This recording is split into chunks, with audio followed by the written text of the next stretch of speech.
Hello po, mapagpalang araw po. Nandito naman po tayo sa tahanan ni Ate Merly sa Barangay 102, Sonid, District 1, Tondo, Manila upang magbahagi ng mabuting balita o salita ng Diyos. Ayon po sa kasulatan, meron tayong dalang Biblia o Amen, ang Biblia ng mga pastor. Yan. Ito po natin ngayon. Sometimes may nagpapalit po yung minsan yung New Testament lang. Yan. Kaya mag-aaral po tayo ngayon. Nasa loob tayo ng tahanan.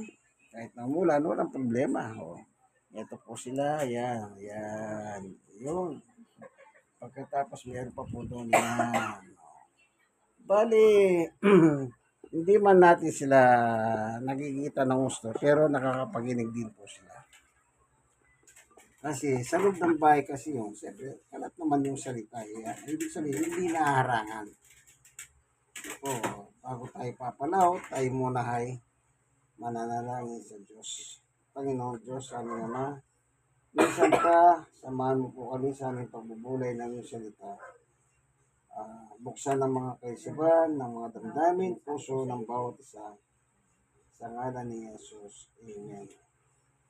Ang Biblia po ang batayan ng pananampalataya. Lagi po natin tatandaan yan. Kailangan po kung ano man yung pananampalataya mo, yun ay nakasalig sa Biblia. Kaya po ang Biblia po ay hindi po siya nagme-mention ng reliyon. Ibig sabihin kahit anong klaseng reliyon ang kinabibilangan natin, tiyakin lang natin ang ating pananampalataya, yun nakatala sa Biblia. Ang mahirap naman po sa ganyan, nung araw meron po akong magazine na binasa, yung pasugo ba ng INC. Ang sabi nung sumusulat doon, nagsulat, ang aming batayan ng aming pananampalataya ang Biblia. Maganda yun. Pero ang problema, yung kanilang pananampalataya at ang Biblia magkalaban. Oh, bibigyan ko po kayo ng halimbawa.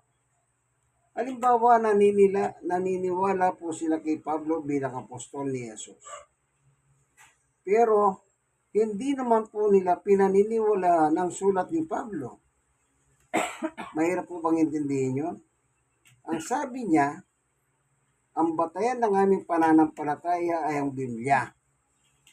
Isa pong writer ng Iglesia ni Cristo sa Pasugo yun. Kaya, napakaganda kako nung nabasa ko yun na yung kanilang pananampalataya nakabatay sa Biblia. Pero, hindi po nila pinaniniwalaan ang sulat ni Pablo. Pero yung Itinayong Iglesia ni Pablo sa Roma 16:16, inaangkin po nila. O sige, magsimula po tayo. Nag-aaral lang tayo Tignan niyo po yung Roma 16:16. Nung araw po na nangangaral po ako sa public, merong isang lalaki, nilapitan ako. Ang sabi niya, pwede bang pag-ibasa mo yung Roma 16:16? Sabi niya sa akin. At pagkatapos idugtong mo yung unang Timoteo. O doon pa lang natunugan ko na po yung gustong mangyari nitong taong ito. Sabi ko sa kanya, sige, sandali lang, nangangaral ako. Kung gusto mo, pagkatapos ko, at saka natin basahin yung gusto mo. Kailangan magtapos muna ako sa pangangaral ko, hindi yung basa ka na lang dumating dito para inuutosan mo ko. So, nangaral muna ako. Nung natapos po, wala naman siya, pero nakita ko. Sabi ko, eto na, nagkita tayo. Kung gusto mo pabasa sa akin, mas mabuting ikaw ang magbasa ka ko. Sabi, hindi na, ikaw na lang, sabi niya. O, babasahin ko po yung binanggit niya. Yun din ang binanggit ko, Roma 16:16. Ganito po ang nakasulat ayon kay San Pablo. Magbatiyan kayo bilang magkakapatid na nagmamahalan, binabati kayo ng lahat ng mga iglesia ni Kristo. Mga iglesia ni Kristo. Ito po yung mga tinayo ni Pablo sa panahon niya. Ang tinutukoy niya. Tapos sinabi ko doon sa lalaki na gustong mag-interrupt sa pangangarap ko. Bakit? Kayo ba yan? Kayo ba yung tinutukoy ni Pablo dyan? Bakit? Buhay na ba kayo nung nangangaral si Pablo? Ang tinutukoy ni Pablo dyan, sabi ko, yung mga iglesyang itinayo niya sa kanyang panahon. Huwag niyong aangkinin yan. Napaya siya. Yan na nga ba sinasabi ko ako sa kanya. Alam mo kasi, hindi ko muna sa Biblia yung... Kasi nakabasa lang kayo ng Iglesia ni Cristo, gusto nyo kayo na yan eh. Huwag nyo angkinin yan, kay Pablo yan. Kasi siyang nangaral noon, paya siya. Yung pala, may nakapagsabi sa akin, isa siyang ministro. Nung nagkita na naman kami, ministro ka pala kako. Pero anong klase kang ministro? Wala kang alam kako. Isipin mo, nangangaral ako, iistorbuhin mo ko. Ngayon, gusto mong pagbasahin ng binasa ko, hindi mo matanggap yung sinasabi ng Biblia. Anong klase kang ministro kako? Kung ano yung nasa Biblia, dapat. Kaya huwag mong angkinin yung Roma. Hindi kayo yan. Yung napangaralan ni Pablo. Sige nga, sabihin mo nga sa akin, si Felix Manalo ba nabuhay na ng panahon ni Pablo? Hindi siya makakibo. Napaya siya. Kaya magbuhat no, nakikita kami, wala na. Kasi yan nga po ang problema eh. Ang sinasabi ko, ginagamit nila ang mga talata ni Pablo sa talata ng Biblia, pero nilalabanan nila si Pablo. Ito pang isa. Basahin natin yung isang talata para kinokontra pa nila ito. Dito sa Pilipos. Kaya tayo po, nagbabasa tayo para matuto tayo. Hindi po, ano bang tawag dito? Panglalahit ng mga reliyon, hindi po. Magpasalamat tayo kung may nagtuturo ng matinong aral eh. Pero yung iba nagagalit pa eh. Sabi nila sa akin, makita lang kita, tututungan kita. Grabe ano. Ito po babasahin ko. Dito sa Pilipos, chapter 2, verse 6 o 5. Naway magkaroon kayo ng kaisipan ng tulad ng kay Kristo Jesus 6. Kahit taglayin niya ang kalikasan ng Diyos, hindi niya pinapilitan manatiling kapantay ng Diyos. So, ano sabi ni Pablo? Taglay ni Jesus ang kalikasan ng Diyos. Ano ang Diyos? Diyos. Ang tunay na kalikasan ng Diyos ay Diyos. So, yung kalikasan ng Diyos, taglay ni Jesus. Ulitin natin ha. Kahit taglay niya ang kalikasan ng Diyos, hindi niya pinagpilitan manatiling kapantay ng Diyos. Kita niyo? Pero hindi po nila matanggap yan. Sulat ni Pablo yan, pero ginagamit nila si Pablo. Kaya nung binasa ko rin yan doon sa ministro, paano yan kako? Sa inyo, tao si Kristo. Sa Biblia, kapantay ng Diyos.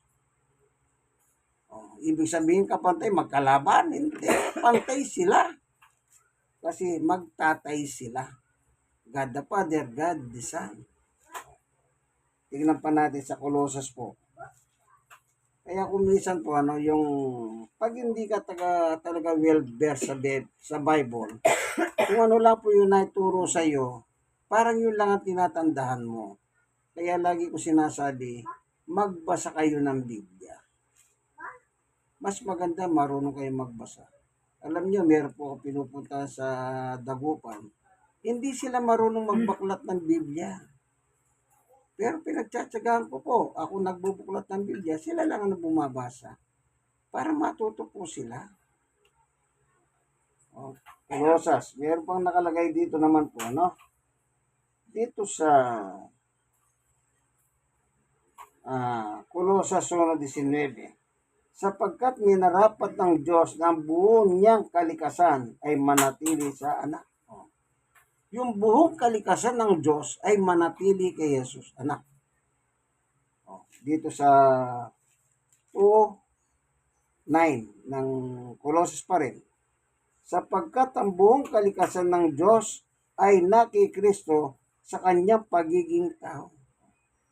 Kaya nung pinanganak ni Maria dito sa lupa, si Jesus, taglay-taglay niya po yung buong kalikasan ng Diyos ni Jesus ayon kay San Pablo. Ano ba ang likas na kalagayan ng Diyos? Diyos. Yung buong kalikasan ng Diyos, taglay niya kanyang anak na si Jesus. Father and Son po kasi sila. No? Kaya, lalo nang nabaon ngayon yung ministro, wala Naturingang ministro, takot magbasa ng Biblia. Sabi ko, ikaw ang magbasa, ako yung makikinig sa iyo. Ikaw na lang. Ano nangyari? Di napaya po siya. Alam niyo, ang Biblia po talaga ay ituturo ka sa tama. Kung mali ka, di pasalamat ka, natuturuan ka ng Diyos. Kaya pag nagsisimula tayo, nagdadasal muna tayo. Hinihingi natin ang tulong ng Diyos para pag tayo mga nakikinig, hindi po tayo naiirita o nagagalit. Ang nangyayari po, kung imbis na pasalamat nga kayo, nagagalit pa kayo sa akin. Samantalang nagbasa lang naman ako ng Biblia, ba't kayo galit sa akin? Biruin nyo, pag nakita kita, kalbo ka, susunugin kitang buhay. Nakakatakot, di po ba? Susunugin ako buhay. Sabi ko, nakikita naman ninyo ako, pero totoo niyan, ayaw nyo lang magpakilala sa akin ba ako. Sabi pa ng isa, tututukan kaya kita ng baril. Pag hindi ka nagbago dyan, kita nyo, tututukan pa ako ng baril. Sabi ko, kung ibigay mo kaya yung address mo, ako ang pupunta sa iyo at babible study ako yung pamilya mo, yung barkada mo. Kasi magbabarkada sila, binabati ko sa akin. Meron pang bakla. Alam niyo naman maganda yung mga bakla, kabastusan. Alam niyo, ako lagi ko sinasabi, magpasalamat kayo kung may nagtuturong nasa Biblia.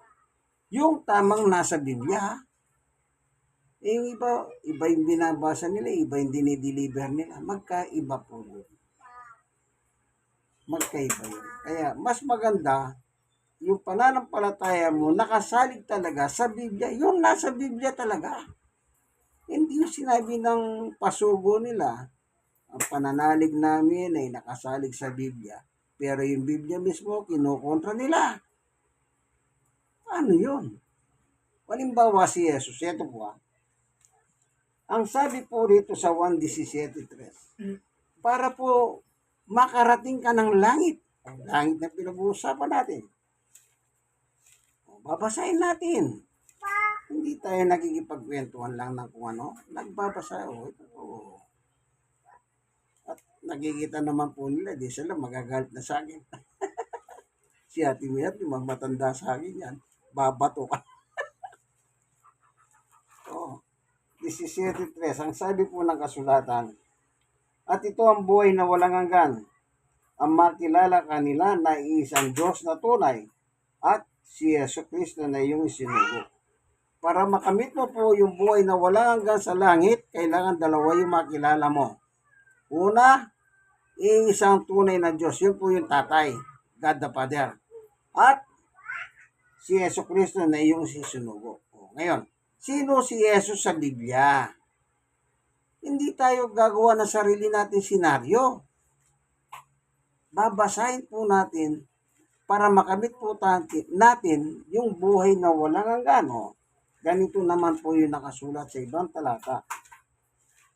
Dito sa unang 1, ito babasahin na po natin, no? Wala po tayong dito, binabago. Nagbabasa lang po tayo. Kaya kung minsan po, napakahirap din ganyan. Naalala ko nung araw, talagang may nagalit sa akin. Sabi niya, huwag ka nang pupunta rito. Talagang ginanon ako. Sabi ko nung araw, pinababasa kita ng Biblia, ayaw mo. Lagi mo sinasabi, ikaw na lang.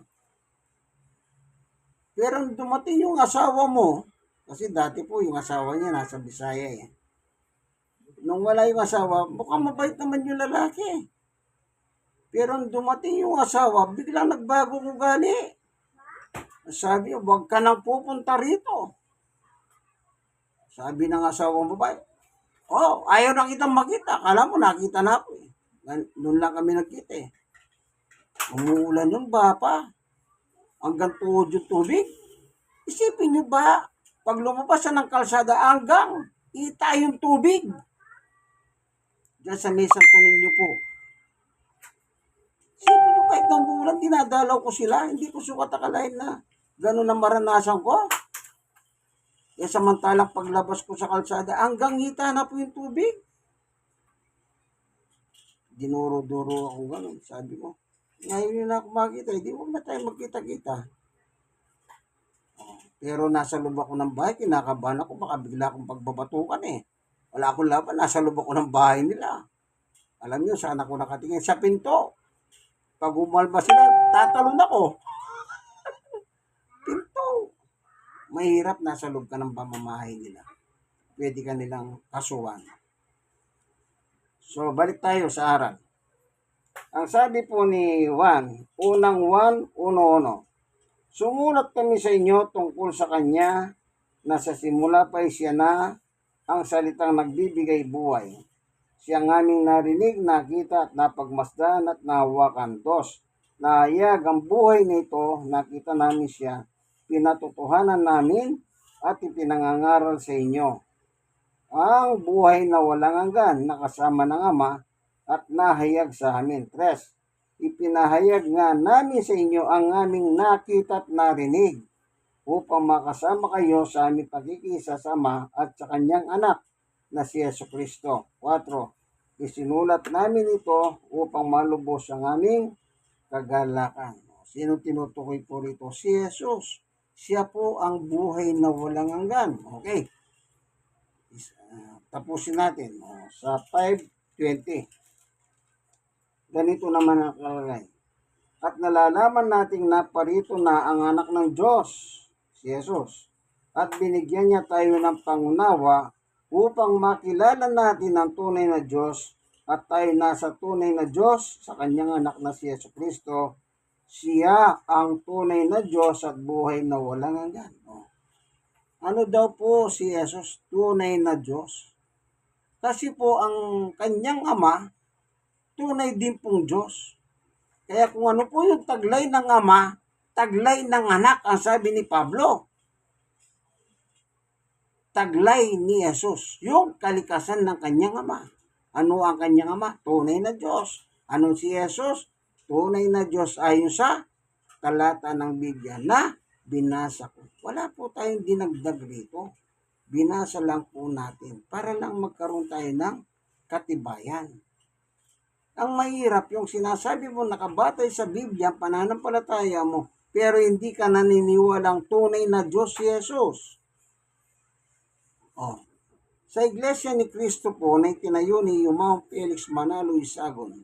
Ang totoong apelyido po ni Felix Manalo Isagon. Hindi Manalo. Yung Manalo sa nanay niya yon. Kaya po ginagamit niya yung Manalo, tinanggal niya yung Isagon kasi nga daw, mas maganda yung Manalo. Kumbaga, para siyang panalo. Pero sa aral na kanilang ginagawa, lagi silang talo. Isipin nyo, sabi nila si Jesus tao. Ang nakalagay sa Biblia, si Jesus tunay na Diyos. Sinong paniniwalaan nyo po ngayon? Yung namatay na si Felix Manalo, Isagon, o si Juan na sumulat tungkol kay Jesus? Paniwalaan na po natin yung nakasulat sa Biblia. Kaya lagi kong pinapayo sa mga ISC, pag nakakaano po sila, matuto kayong magbasa. Tsaga-tsaga lang pagbabasa ka ko. Hindi yung kung anong sinabi ng inyong ministro, puro kayo lang opo, opo. Anong mangyayari niyan? Niloloko na kayo kako, opo pa rin. Pagkatapos kung anong sinabi nila, yung pa rin ang inyong kinikismis sa iba. Mali yung kako. Kaya po sila nagagalit sa akin. Nung araw, binidyo pa ako eh. Habang nangangaral ako yung public, binibidyo ko ng babae. Tapos sabi niya, tumawag pa. Uy, punta na kayo rito habang nangangaral siya. Kita niyo, nagtatawag pa. Pero biyaya ng Diyos. Ilang beses akong binidyo, walang dumating. Minsan tinutukan. Yung mukha ko nilapit ko na po sa camera nung nagbibidyo yung babae. Ang sabi ko, total, ganun na rin ang salita niya. Punta na kayo dito, sabi niya. Ang sabi ko, sige na, paspasan nyo na. Habang nandito ako, hinihintay ko kayo, kako. Biyaya ng Diyos, wala. Eh bakit? Hanggat binabasa po natin ang Biblia, kahit anong reliyon po tayo, mahirap pong tibagin ang nasa sulat ng Biblia. Kasi abang sinisira mo yung nakasulat dito, ang totoo niyan, ikaw ang nasisira, kaibigan. Napakahirap pong sirain yung nakasulat na. Mahirap. Kaya dapat yung nakasulat po, kaya nga sabi ni Jesus, ipangaral eh. Ibig sabihin ba, ang lahat ng tao may reliyon. Ibig sabihin, tama ba? Yan ang sinasabi ko. Hindi ko mo may reliyon ka, akala mo okay ka na. Ingat po tayo, kasi mismo si Jesus po ang nagbabala. Ito, panguling talata. Nung panahon na nangangaral po si Jesus dito sa lupa, isa po sa mga binanggit niya sa kanyang panahon. Ano po sinabi ng ating Panginoong Jesus? Ito po, warning po ito, warning. Mateo 24. 4. Sumagot si Jesus, mag-ingat kayo upang hindi kayo mailigaw ninuman. Yung ninuman, mga tao po yan. Kaya sabi niya, mag-ingat po tayo. E di mag-ingat tayo. Inutusan tayo mag-ingat ni Jesus. Ba't di tayo mag-ingat? Eh bakit pag isang kapwa-tao po sinabi, oh, mag-ingat ka. Eh lalo na kung nagsabi sa iyo mag-ingat ka si Jesus, mas lalo kang mag-ingat. Eh si Jesus yun eh. Hindi po ba? Sige po, hanggang dito na lang mga anak. Kung meron po kayong mga question, mag-comment lang kayo. Pero walang bastos-bastusan. Mag-comment ko, alam nyo anong gusto kong comment. Gumamit kayo ng talata ng Biblia. Sasagutin ko rin po kayo ng talata ng Biblia. Kaya ayaw nyo mag-comment kasi wala kayong may comment talaga. Kasi nakasulat na lahat yung binabasa ko. O ano pang i-comment nyo ron, edi mag-email na lang kayo. Di po ba?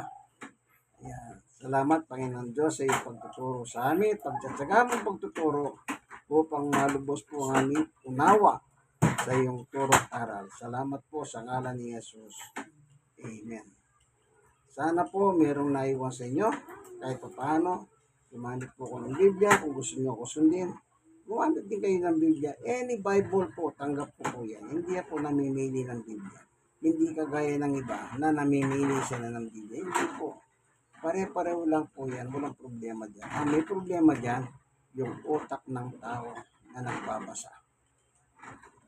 Sige po. Nandito po tayo sa bahay ni Nanay Merly.